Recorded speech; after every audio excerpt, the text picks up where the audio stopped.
Comme nous sommes là sur nous approchons de la Pentecôte.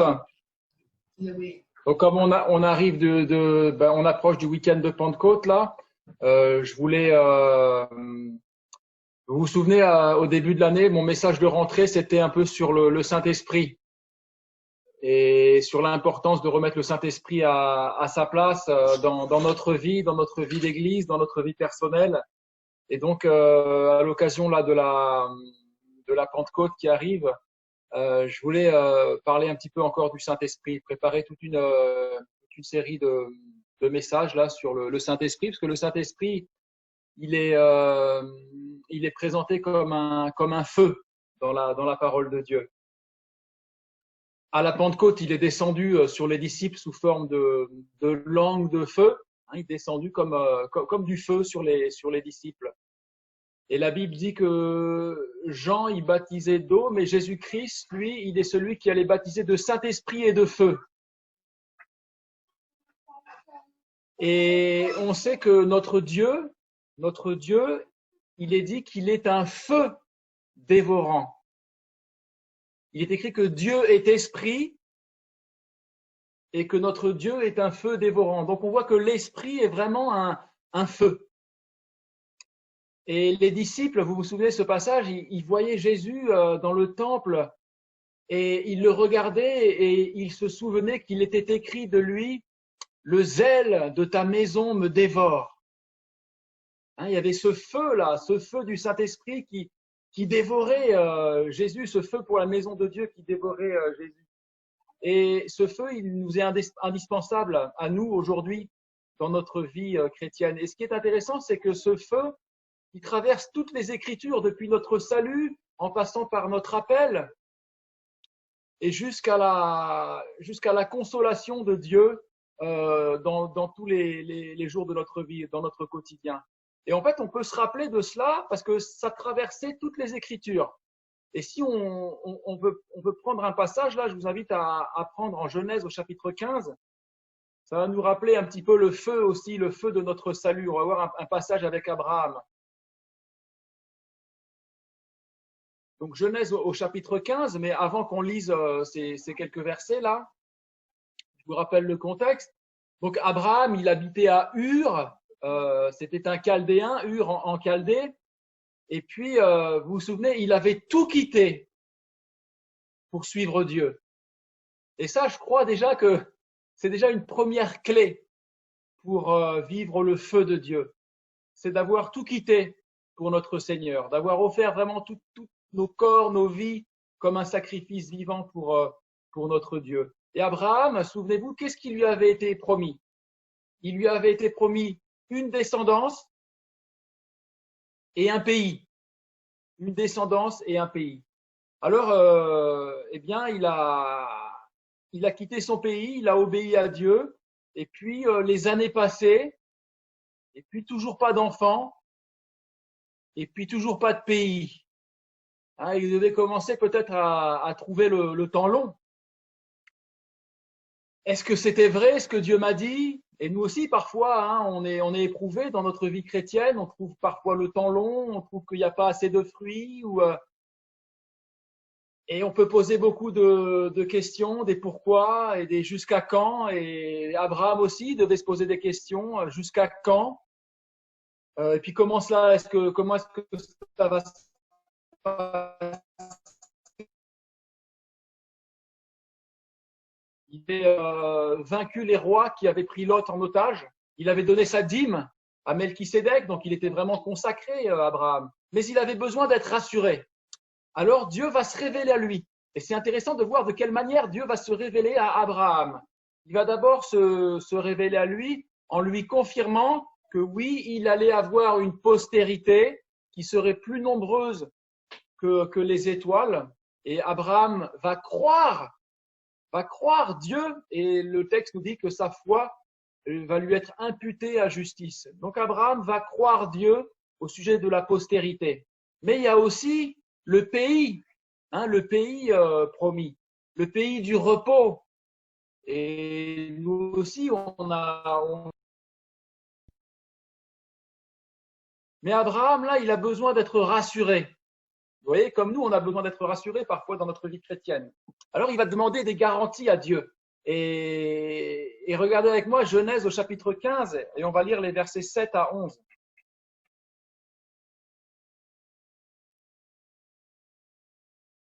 Genèse au chapitre 15 et versets 7 à 11.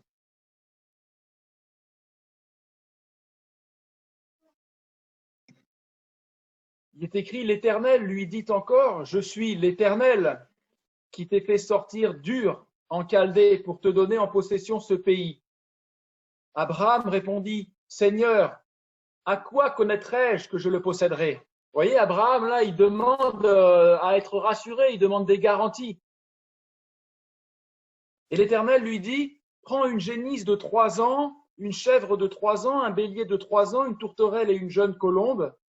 Abraham prit tous ces animaux, les coupa par le milieu et mit chaque morceau l'un vis-à-vis de l'autre. Mais il ne partagea point les oiseaux de proie s'abattirent sur les cadavres et Abraham les chassa. Et vous savez ce qui est en train de se passer là, c'est que Dieu propose à Abraham une alliance à la manière de la culture d'Abraham, à la culture des Chaldéens. Donc il coupait les animaux en deux comme cela, et les deux parties qui s'engageaient dans l'alliance devaient passer au travers des animaux découpés. Ça veut dire que Dieu là, Abraham, vous vous rendez compte quand même, il demande une garantie à Dieu. Dieu lui dit, OK, on va faire ce système-là, on va faire cette alliance-là. C'est-à-dire que Abraham se dit, ben en fait, je vais voir Dieu parce que s'il s'engage dans l'alliance, il doit passer au milieu des animaux. Alors, c'est extrêmement palpitant. Là, on se met à la place d'Abraham. Comment est-ce que Dieu va se manifester? Et donc là, la Bible nous dit que Abraham s'endort, il tombe dans un profond sommeil, et Dieu va passer entre les deux parties. Et regardez avec moi au verset 17, donc Genèse au chapitre 15 et au verset 17. De quelle manière Dieu va passer? De quelle manière Dieu va se manifester? Eh bien, la Bible nous dit, quand le soleil fut couché, il y eut une obscurité profonde, et voici, ce fut une fournaise fumante, et des flammes passèrent entre les animaux partagés. En ce jour-là, l'Éternel fit alliance avec Abraham et dit, je donne ce pays à ta postérité. Et donc, vous voyez que c'est par le feu. Et on voit ce feu-là qui traverse toutes les Écritures, c'est par le feu que l'on voit la présence de Dieu et l'implication dans cette alliance avec Abraham. Et ce qui est intéressant, c'est que pour lui donner ce pays-là, ce pays du repos, il n'y a que Dieu qui est passé entre les animaux. C'est-à-dire que c'est Dieu seul qui s'engage, parce que Abraham n'est pas passé entre les animaux. Et donc pour nous, eh bien, il y a une application là qui est tellement belle, tellement, c'est que dans notre salut aussi, pour l'héritage du pays, comme Abraham, là, nous, pour l'héritage du pays promis, pour l'héritage de notre salut, c'est Dieu seul qui s'est engagé. C'est Dieu seul qui a accompli la rédemption. Et c'est pour ça que nous avons l'assurance de notre salut et c'est pour ça que nous aussi, nous sommes rassurés par le feu de Dieu. Et le feu de Dieu, aujourd'hui, on ne le voit pas littéralement un feu, mais c'est l'œuvre du Saint-Esprit dans nos cœurs qui nous rappelle eh bien, ce feu, ce zèle de notre salut.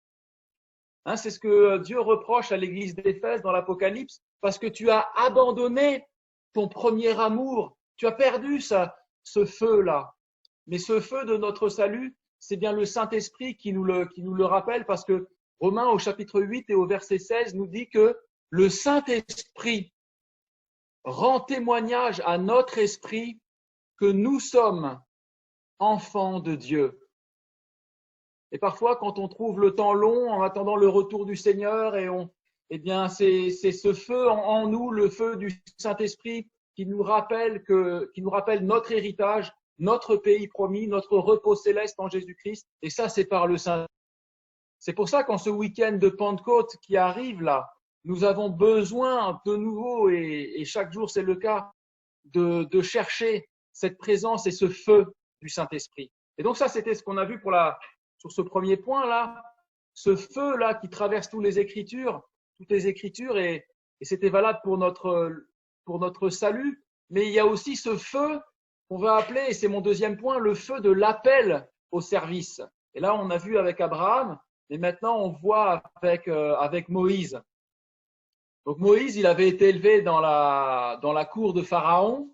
Hein, vous vous souvenez de cette histoire. Moïse a été par des circonstances divines, on ne va pas tout raconter, ce serait trop long là, mais il a été mis sur un petit panier sur le Nil et puis il a été récupéré par la fille de Pharaon et donc il va devenir enfant adoptif de la fille de Pharaon. Mais même s'il est élevé dans les trésors de l'Égypte, dans les délices de l'Égypte, il n'oublie pas qui il est, Moïse. Il n'oublie pas ses origines. Et il voit son peuple là qui est oppressé. Et donc, peut-être il se sent investi d'une mission et un jour, il va aller prendre la défense d'un Israélite. Un Israélite qui est affligé, là, qui est oppressé, qui est battu par un Égyptien. Et Moïse, il va se lever et il va vouloir défendre son peuple, défendre cet Israélite. Et en fait, il va tuer l'Égyptien. Et là, il va être terrorisé. Moïse, il va avoir très très peur de Pharaon parce qu'il dit ça va certainement se savoir. Et puis finalement, il va être obligé de s'enfuir. Lui qui était un prince d'Égypte, il va s'enfuir. Il va devenir un fugitif.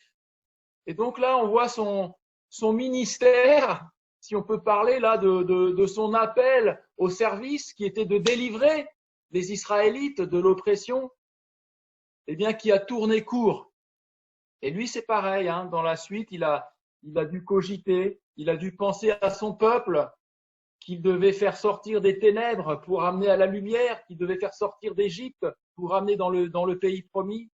Il a dû penser à son peuple pendant bien longtemps, en se disant que bien maintenant, il ne pouvait plus rien pour eux. Pourquoi? Parce qu'il n'avait ni la force, ni la puissance. Et nous aussi, bien aimés, parfois, on peut se dire que on ne peut plus rien pour nos concitoyens. On peut tomber dans une sorte de découragement et se dire que l'on n'a ni la force, ni la puissance dans notre service, dans l'appel au service que Dieu a pour nous. Et donc, qu'a fait Moïse? Eh bien, il s'est installé dans sa vie de berger. Et nous aussi, on peut s'installer dans une petite vie de berger et de bergère et travailler comme cela, sans la puissance de Dieu. Mais un jour, il y a quelque chose qui va changer la vie de Moïse. Un jour, son attention va être attirée par quoi? Par un feu. Encore par un feu. Son attention va être attirée par un buisson en feu, mais un buisson qui ne se consume pas. Et là, je vous invite à prendre avec moi, à tourner quelques pages. On était dans Genèse, on va aller dans Exode au chapitre 3.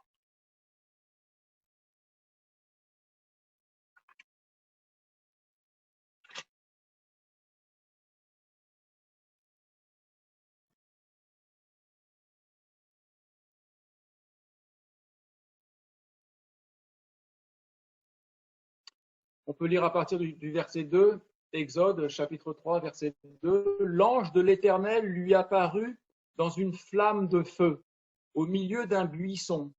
Moïse regarda, et voici, le buisson était tout en feu, et le buisson ne se consumait point. Verset. Moïse dit, je veux me détourner pour voir quelle est cette grande vision et pourquoi le buisson ne se consume point. L'Éternel vit qu'il se détournait pour voir, et Dieu l'appela du milieu du buisson. Et oui, cet ange de l'Éternel, là, c'est ce qu'on appelle une théophanie. C'est une manifestation de Dieu. Et donc, c'est Dieu qui est là au milieu du buisson, l'Éternel. Dieu l'appela du milieu du buisson et dit, Moïse, Moïse. Et Moïse répondit, me voici. Dieu dit, n'approche pas d'ici. ôte tes souliers de tes pieds, car le lieu sur lequel tu te tiens est une terre sainte. Et il ajouta, je suis le Dieu de ton père, le Dieu d'Abraham, le Dieu d'Isaac et le Dieu de Jacob.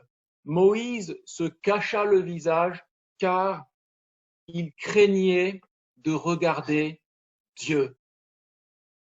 Et vous voyez ici, Moïse, il va jamais oublier cette expérience. Il va jamais oublier ce feu qui est venu pour, eh bien, littéralement pour changer la direction de sa vie et l'investir de sa mission. Et Moïse, il va ressortir de cette expérience-là avec le feu de Dieu, de cette expérience-là devant le feu de Dieu. Il va ressortir complètement transformé et revêtu maintenant de la puissance de Dieu et équipé pour affronter toutes les circonstances. C'est-à-dire qu'avant, il y avait un ancien Moïse qui avait marché par la chair, on peut dire. Et puis tout d'un coup, il y a un Moïse là qui va expérimenter ce feu de Dieu, qui va le transformer, et il va passer d'un berger défaitiste et il va devenir vainqueur de Pharaon et il va dompter la puissance de l'Égypte. Et ça, c'est très important, cette rencontre-là avec le feu de Dieu, parce que pour nous qui sommes investis dans nos églises, et quand je dis nous, je ne parle pas de Gilbert et de moi. Je m'adresse à vous tous, parce que vous êtes tous, même si vous êtes des brebis du Seigneur et qu'on est tous des brebis du Seigneur, vous êtes aussi là, les hommes et les femmes, en train vous aussi de paître le troupeau. Vous faites tous un travail de berger, de bergère, parce que vous prenez soin aussi des brebis. Vous les exhortez dans la parole, vous avez des paroles d'exhortation pour encourager les frères, les sœurs. Et il faut absolument qu'on passe de bergers défaitistes à des bergers et des bergères qui sont remplis de la puissance de Dieu pour pouvoir dompter la puissance de l'Égypte, la puissance du monde. Et tout ça, ça se fait par quoi? Eh bien, ça se fait par la puissance du Saint-Esprit. Vous vous rendez compte, Moïse, tout ce qu'il a fait après cette rencontre-là avec le feu de Dieu dans le buisson ardent, vous vous rendez compte tout ce qu'il a fait après? C'est quand même extraordinaire. Eh bien, nous, la Bible nous dit, pour nous, dans la Nouvelle Alliance, il nous dit en Philippiens au chapitre 4, au verset 13, que nous pouvons tout par Christ qui nous fortifie.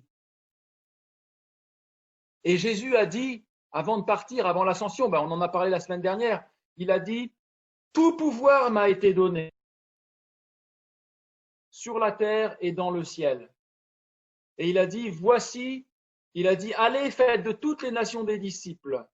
Et il dit, pour ce faire, voici, je suis avec vous tous les jours jusqu'à la fin du monde, mais il faut que vous alliez à Jérusalem et que vous receviez l'Esprit pour pouvoir accomplir ce mandat d'annoncer la bonne nouvelle à toute la création. Et donc, dans Actes, au chapitre 1 et au verset 8, je crois, il est écrit que vous recevrez une puissance, le Saint-Esprit. Et c'est pour ça que la Bible dit que nous pouvons tout par Christ qui nous fortifie. Et que Éphésiens, au chapitre 3 et au verset 20, dit « Or, à celui qui peut faire par la puissance qui agit en nous, infiniment au-delà de tout ce que nous imaginons ou pensons. » Et ça, c'est par la plénitude du Saint-Esprit, bien-aimés. Et j'en arrive maintenant à mon troisième et dernier point pour cette étude de ce soir. On a vu un petit peu, finalement, le feu de notre salut, de l'héritage du pays promis. Et on a vu deuxièmement là le feu de notre appel au ministère.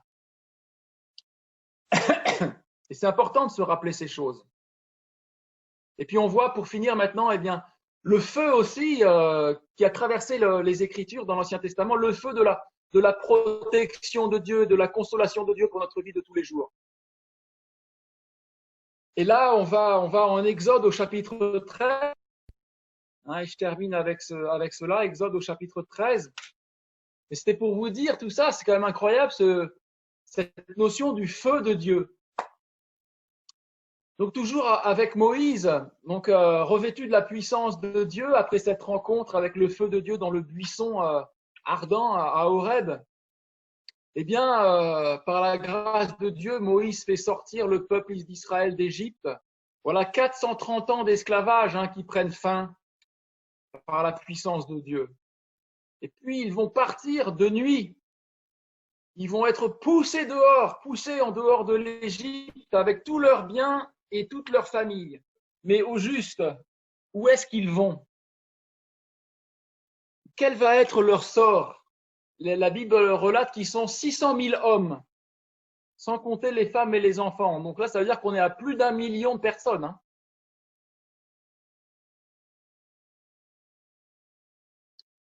Et là, il y a pas de plan, il n'y a pas d'itinéraire. Ils sont sortis d'Égypte, mais beaucoup ont peur. Beaucoup ont peur, beaucoup sont dans l'inquiétude. Et beaucoup vont se demander, mais est-ce qu'on n'aurait pas mieux fait de rester en Égypte? Et Dieu, à ce moment-là, il va intervenir devant tout le peuple pour les marquer, et les marquer vraiment très, très clairement, très puissamment, par une représentation sans conteste de sa présence manifeste au milieu d'eux, et du fait qu'il va les diriger. Et c'est ce que l'on lit ici en Exode au chapitre 13, et on va lire juste le verset 20. On peut lire le verset 20. Exode chapitre 13, verset 1. Ils partirent de Sukkot et ils campèrent à Étam, à l'extrémité du désert. Et écoutez bien, l'Éternel allait devant eux le jour dans une colonne de nuée pour les guider dans leur chemin, et la nuit, dans quoi? Dans une colonne de feu pour les éclairer, afin qu'ils marchent jour et nuit. La colonne de nuée ne se retirait point de devant le peuple pendant le jour, ni la colonne de feu pendant la nuit. Et vous savez, là où on a le plus besoin d'être rassuré, c'est pendant la nuit. On parle des terreurs de la nuit, voilà, de la peur de la nuit. Et c'est la nuit souvent que la Bible dit que la nuit, même mon cœur m'exhorte, c'est par le Saint-Esprit qui est en nous. Et Dieu, pour les rassurer, vraiment, c'est encore bien, par le feu qu'il va le faire. Et c'est par le feu qu'il va leur montrer qu'ils ne sont pas en train de suivre un leader, à savoir Moïse, comme vous n'êtes pas en train de suivre un leader charismatique, à savoir Gilbert, mais c'est Dieu lui-même que vous suivez. Et c'est ce que Dieu voulait montrer au peuple d'Israël et le faire encore une fois par ce feu. C'est ainsi que pendant les angoisses de la nuit, bien Dieu campe devant eux dans une colonne de feu pour les guider. Il y a à la fois la direction et à la fois pour qu'ils se sentent en sécurité. Et ça, c'est la prérogative aussi du Saint-Esprit. Ce feu de Dieu-là qui symbolise la présence de Dieu a permis au peuple de recevoir le réconfort, l'encouragement, la direction aussi. C'est important la direction. Avec les temps que l'on vit actuellement, je crois qu'on a tous besoin de réconfort, on a besoin d'encouragement, on a besoin de direction. Et on a aussi besoin de la protection de notre Dieu. Alors aujourd'hui, je conclue avec ça, on va dire qu'on n'a plus besoin de voir littéralement un feu physique, mais par contre, on a besoin de sentir le feu de la présence de Dieu par le Saint-Esprit dans nos cœurs. Parce que le Saint-Esprit, il est aussi synonyme de sécurité, de réconfort, d'encouragement pour ses enfants. Et quand Jésus nous a dit qu'il allait nous envoyer le Saint-Esprit, il était question du paraklétos. C'est celui qui va littéralement paraklétos, ça veut dire se tenir à nos côtés. C'est vraiment l'idée d'un consolateur. Il se tient à nos côtés pour nous rassurer et pour nous guider. Il y a cette notion aussi d'avocat. Et le Saint-Esprit, il fait tout cela en nous conduisant au travers de la parole de Dieu, en nous rappelant les promesses de Dieu, qu'il ne nous oublie pas, qu'on n'a pas à se soucier du lendemain, que le lendemain aura soin de lui-même, que Dieu prend soin des moineaux et qu'il prend soin de nous, à plus forte raison. Que Dieu nous dit ne vous inquiétez de rien, mais faites-moi connaître vos besoins. Et Dieu veut toujours rassurer son peuple. Mais par-dessus tout, Dieu veut toujours, et c'est ce qu'on veut se rappeler au travers de cette série de messages que je vais faire sur le Saint-Esprit là, Dieu veut toujours que l'on reste enflammé pour lui. Mais on ne peut pas être enflammé pour lui par notre propre force. Dieu veut que nous restions enflammés par lui et pour lui. Mais ça passe par lui. Et nous pouvons vivre en continu dans cette puissance, dans cette plénitude de Dieu, dans cette plénitude du Saint-Esprit, mais comme je vous y avais exhorté en ce message de rentrée au mois de janvier, c'est une question de désir. Et Dieu ne veut pas tant qu'on connaisse un tas de choses à son sujet, même s'il n'est jamais contre que l'on connaisse sa parole, mais ce qu'il veut, c'est qu'on soit totalement embrasé par lui et pour lui. Et donc, en ce week-end-là de Pentecôte qui arrive, eh bien, c'est toujours cette question qui nous est posée. Et donc, on peut prier, on peut déjà remercier le Seigneur pour le feu de son Saint-Esprit, le feu de notre salut, ce qu'on a lu ce soir, le feu de notre appel à le servir, que tout cela puisse être toujours entretenu, et puis le feu de la consolation, de la direction et du réconfort que le Seigneur nous donne. Et on peut prier que Dieu nous donne ce feu pour être et d'être revêtu de sa puissance, et que Dieu nous donne bien un cœur ardent pour ce feu dans notre vie. Et c'est ce qui change tout en fait. C'est ce qui nous fait passer d'un Moïse finalement qui a marché un peu de manière charnelle, et puis quand vraiment il a expérimenté cette plénitude du feu de Dieu, on est passé c'est comme si on avait passé la seconde. Et nous, c'est ce qu'on veut, parce qu'on veut confesser ensemble que sans lui, on ne peut rien faire. Et donc, on veut chercher encore cette plénitude et puis entrer dans les œuvres qu'il a prévues d'avant. Voilà, c'est terminé pour cette étude de ce soir, mais voilà aussi de quoi alimenter notre moment de prière.